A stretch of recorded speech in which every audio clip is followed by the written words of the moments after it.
न्यूज़.o में आपका स्वागत है। आज योगी जी बहुत परेशान होंगे और प्रकाश जावड़ेकर की छुट्टी हो गई है, जो ये कहते थे कि ये सबसे ज़्यादा सरदर्द जो है ये यूट्यूबर्स देते हैं, क्योंकि मीडिया को तो शायद उतनी दिक्कत उनको मीडिया से नहीं थी। वो लिख के सुप्रीम कोर्ट में दे चुके हैं।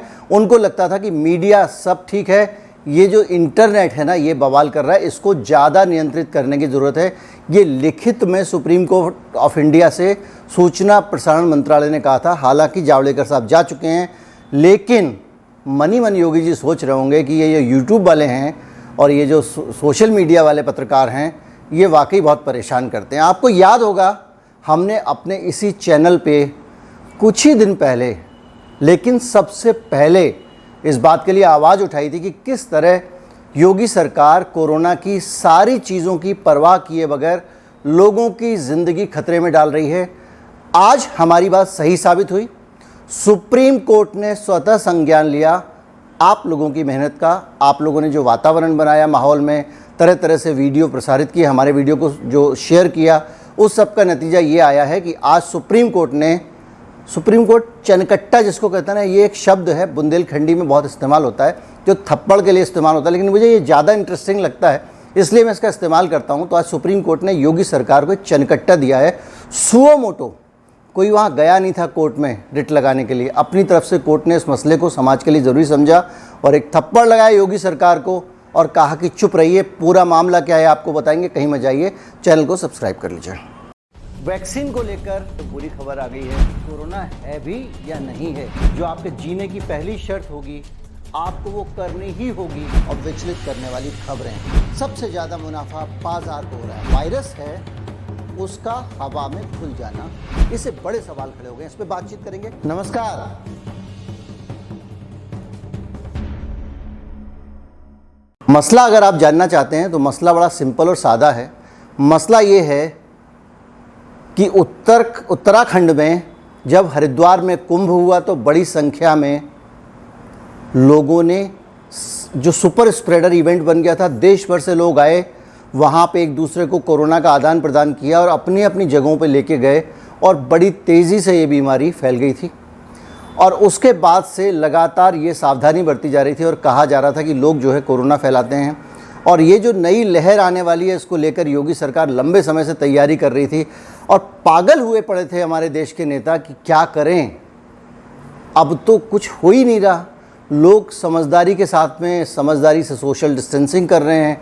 कुछ मौका ही नहीं मिल रहा है कि कैसे जल्दी से जल्दी बीमारी फैलाई जाए। जब पूना वाला विदेश से बाहर आया है तो उसको कुछ मिलना तो चाहिए ना।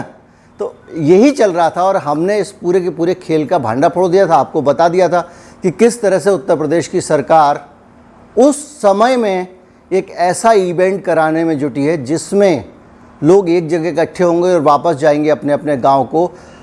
उस इवेंट से पहले आपको याद होगा कि खुद भारत सरकार ने कहा, भारत सरकार के जो स्वास्थ्य सचिव हैं उन्होंने कहा कि अभी दूसरी लहर गई नहीं है, तीसरी लहर की बात बाद में करना भैया, अभी दूसरी लहर बची हुई है जो सबसे घातक थी। डेल्टा वेरिएंट बचा हुआ है, अगर आप ज़्यादा भीड़ भाड़ और ये सब बढ़ा दोगे तो दोबारा फैल सकता है। ये मेरे शब्द नहीं है, मेरे सिद्धांत नहीं है, मेरा विचार नहीं है, ये सरकार के विचार है, सरकार का सिद्धांत है। मैं तो पत्रकार हूँ।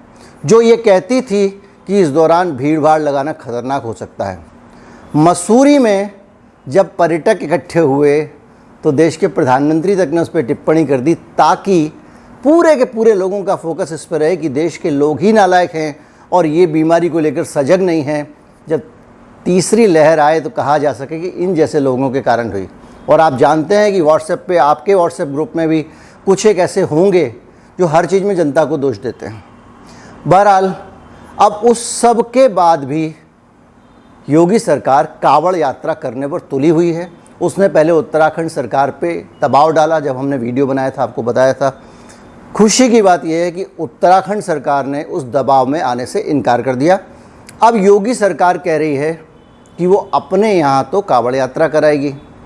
कांवड़ यात्रा यूपी में होने का मतलब ये है कि यूपी के जो कांवड़िए थे वो हो सकता है इस बार उत्तराखंड के हरिद्वार ना आए, लेकिन वो अपनी गढ़गंगा तो जाएंगे जो उत्तर प्रदेश में है, या दूसरी जगहों पे जहाँ जहाँ उत्तर प्रदेश में कांवड़ यात्रा होती है, बनारस में होती है, वहाँ जाएंगे। और कांवड़ यात्रा का मतलब ये है कि 50 लोगों का झुंड अपने गांव से उठ के, अपनी गली, अपने मोहल्ले से उठ के वहाँ पे जाएगा। 10 से 20 जगह रास्ते में रुकेगा, अलग अलग कैंपों में मस्ती करेगा, दूसरे कांवड़ियों के साथ में खाएगा पिएगा, मालिश करवाएगा और उसके बाद में वो अपने घर वापस जाएगा। यानी उसका जो ये पूरा शेड्यूल है, इसके अंदर ज़बरदस्त लोगों का इंटरेक्शन, अलग अलग तरह के लोगों के साथ इंटरेक्शन और एक जगह जाके मेला लगाना किसी नदी के किनारे और वापस आना शामिल था। ये इवेंट ज़बरदस्ती कराने पे यूपी के मुख्यमंत्री तुले हुए थे। उत्तराखंड के मुख्यमंत्री तो पहले सत्यानाश कर चुके हैं, महाकुंभ के नाम पर जो कुंभ किया था उन्होंने, और उसका नुकसान ये हुआ कि पूरे देश में कोरोना फैला। सारी एजेंसियां कंफर्म कर चुकी है, इसलिए इससे मुकर नहीं सकते हैं। हालांकि तब के मुख्यमंत्री की विदाई हो चुकी है, तीरथ सिंह रावत इस्तीफा देके जा चुके हैं। अब जो नए मुख्यमंत्री आए हैं उन्होंने बहरहाल इससे मना कर दिया, क्योंकि थूक कर चाटने की भी एक सीमा होती है। इसी उत्तराखंड सरकार ने सभी स्टेट्स के डीजी को बुलाकर मीटिंग की थी और कहा था कि अब कोरोना वायरस जो है उसके कारण इस बार आप लोगों को अपनी अपनी जगह रोकिए, हरिद्वार में हम नहीं करेंगे कांवड़ मेला। उसके बाद योगी जी उन पे दबाव बनाने में जुटे हुए थे, जिसमें वो नहीं आए और ये फैसला योगी सरकार ने सुना दिया कि कोई करे ना करे कांवड़ यात्रा उत्तर प्रदेश में होगी। अब आप सोचिए, समझ का स्तर समझिए सरकार की। या तो ये निरे बेवकूफ़ हैं या फिर ये बकवास करते हैं कि बीमारी जो है वो फैल जाती है एक दूसरे से मिलने से, और या फिर ये जानबूझ के बीमारी फैलाना चाहते हैं। चौथी कोई बात नहीं हो सकती। आपको राजनीति करनी है, धर्म की राजनीति करनी है, उत्तर प्रदेश में चुनाव लड़ना है। आप बनते हो सरकार में बनो, घर में बैठते हो घर में बैठो, चूल्हे में जाते हो तो चूल्हे में जाओ। कम से कम देश के साथ बदमाशी मत करो। देश जो है वो आपकी सेवा करने के लिए नहीं बना है, आपकी हसरतें पूरी करने के लिए। लोगों के प्राण दांव पे नहीं लगाए जा सकते। यही योगी जी हैं। आपको याद होगा उत्तर प्रदेश में अयोध्या में इस पूरे स्प्रेड के बीच में इन्होंने धूमधाम से दिवाली मनवाई थी। यही पार्टी है जिसने उत्तराखंड में बढ़िया से धूमधाम से हरिद्वार मेला कराया। यही नेता लोग हैं, तृणमूल पार्टी और ये बीजेपी, जिन्होंने खुल के बंगाल में लोगों की जान के साथ खेला। और अब फिर चुनाव आ रहा है। चुनाव से पहले आतंकवादी घटनाएं क्या होती हैं और अलकायदा जैसे खतरनाक आतंकवादी संगठनों के पास कट्टे कैसे निकलते हैं, ये सारी चीज़ें समय समय पे आपके पास आती रहेंगी। लेकिन फ़िलहाल घटिया राजनीतिक हसरतें, चमकते हुए बंगले में रहना, लाल बत्ती की गाड़ी लगाना और शान के साथ घूमना, और जिसको चाहा जिसके साथ जो चाहो एक ऑर्डर करके अच्छा या बुरा कर सकना, इस तरह की सत्ता का जो ताकत है वो पाने की हसरतों में ये लोग लोगों के जीवन के साथ खेल रहे हैं। इन लोगों को पहचान लेना चाहिए। मैं आप सब की तरफ से धन्यवाद करूंगा सुप्रीम कोर्ट ऑफ इंडिया को, जिसने इस हरकत का सुओ मोटो नोटिस लिया, कॉग्निजेंस लिया और उसने अब नोटिस जारी किया फटकार लगाते हुए, और यूपी सरकार से कहा आइए जवाब दीजिए। इवेंट तो नहीं होगा, ये तो पक्का है कि अब कुंभ महाकुंभ जो है वो जो हो गया सो हो गया। अब कम से कम कांवड़ यात्रा तो नहीं होगी। योगी जी कितने बड़े आकुड़ू भले ही बने रहें, लेकिन एक बात पक्का मान के चलिए कि हम सब की नज़र में एक्सपोज हो गई है देश की राजनीति। या तो वो हमें ये कह के बेवकूफ़ बना रही है कि भैया कोरोना होता है और आपको ये हो जाएगा वो हो जाएगा, सोशल डिस्टेंसिंग रखो, और 500-500 रुपये मास्क के नाम से हमसे झटक रही है। एक ही चीज़ सच हो सकती है ना।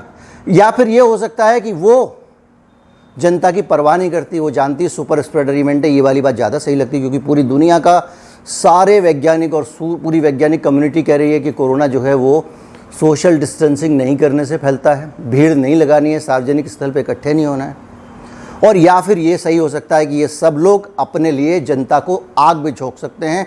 इनको खुद से मतलब है, जनता से बिल्कुल नहीं है। ये बेहद स्वार्थी और घटिया कौम है जो पॉलिटिशियंस हैं, और ये सिर्फ अपने लिए जीते हैं। इन तीनों में से जो भी मतलब सही, लेकिन सबका अर्थ सिर्फ एक ही है, और वो ये है कि इस देश के नेता इस लायक नहीं है कि उनका सम्मान किया जाए। और कम से कम एक बार फिर ये साबित हो गया है। उम्मीद करता हूं कि अब आने वाले समय में आप लोग इनके तंत्र और जादू से आज़ाद रहेंगे, सावधान रहेंगे, और जो सही है गलत है वो देखेंगे। कहाँ से आया ये नहीं देखेंगे, व्यक्ति को नहीं देखेंगे, आपका फेवरेट हो या ना हो, काम देखेंगे उसका कैसा है। इसी से जीवन देश का, हमारा, आपका, सबका ठीक होगा। उम्मीद करता हूं कि ये वीडियो आप ज़रूर फॉरवर्ड करेंगे। थोड़ा साहस करिए, आपके ग्रुप में कुछ लोग होंगे जो आपको इसके लिए वीडियो शेयर करने के लिए हो सकता है कि ट्रोल करना शुरू कर दें, इकट्ठे हो जाएं, कोई बात नहीं। हमारी ताकत में अपनी ताकत मिलाइए, और अगर सपोर्ट करना चाहते हैं तो UPI ID डिस्क्रिप्शन में है, वहाँ जाकर अंशदान दीजिए। ज़्यादा से ज़्यादा लोगों को इस चैनल से जोड़िए, सब्सक्रिप्शन बढ़ाइए। ये ताकत बढ़ती रहेगी, हिम्मत बढ़ती रहेगी और बेहतरीन खबरें आती रहेंगी। जावड़ेकर सोशल मीडिया को डुबोने की हसरतें लेकर आते रहेंगे और जाते रहेंगे। रविशंकर प्रसाद सेंसरशिप लगाते रहेंगे और विदा होते रहेंगे। देश चलता रहेगा, हम और आप चलते रहेंगे अगर हम सब ताकत से काम करेंगे। नमस्कार, जय हिंद।